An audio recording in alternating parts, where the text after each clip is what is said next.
रखना, ध्यान से सुनना, फिर भूल जाओगे। ठीक है सर।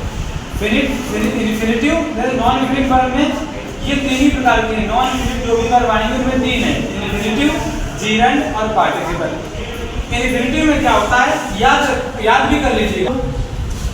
किसी वर्ब की फर्स्ट फॉर्म से पहले टू लगता है या टू लगा लेते हैं लगता है, और वह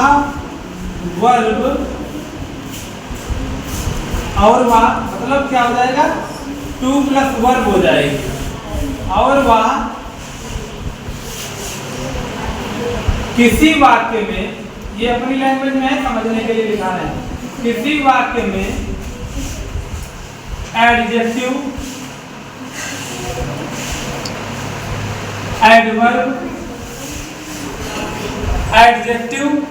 एडवर्ब या फिर क्या होगा,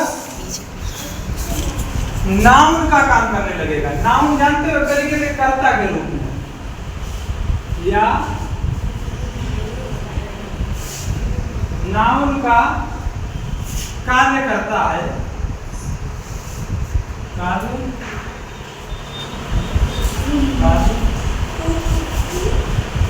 करती है, तो यह वर्ब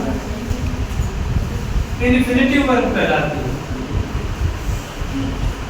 इन्फिनिटिव वर्ब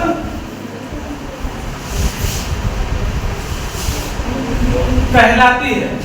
उदाहरण भी लिखा दें, उदाहरण सरल लिखिएगा।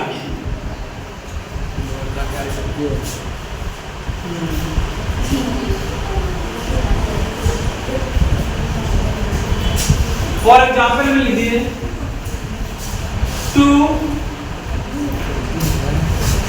एरेज ह्यूमन,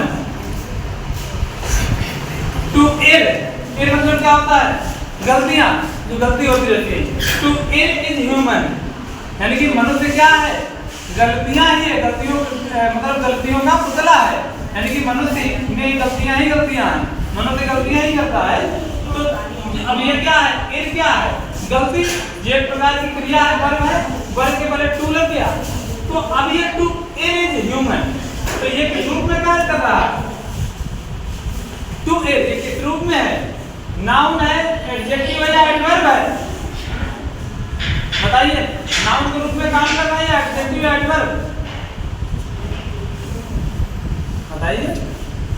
ये नाउन के रूप में यहाँ पर काम कर रहा है, ये नाउन के रूप में काम कर रहा है। तो एडजेक्टिव एडवर्ब जानते नहीं हो आप। एडवर्ब क्या होती है, किसी भी क्रिया की विशेषता हो, जैसे चलना क्रिया है, जोर जोर चलना, क्या हो गया, एडवर्ब, क्रिया की विशेषता हो गई। एडजेक्टिव क्या चीज होती है, एडजेक्टिव क्या है, विशेषण, नाउन या प्रोनाउन की विशेषता बताए। दिस क्रू इज ब्लैक, यह कौवा काला है, तो काला इसकी क्या विशेषता हो गई कौवे की, तो ये ब्लैक क्या हो जाएगा, ब्लैक क्रो या ब्लैक होना, एडजेक्टिव।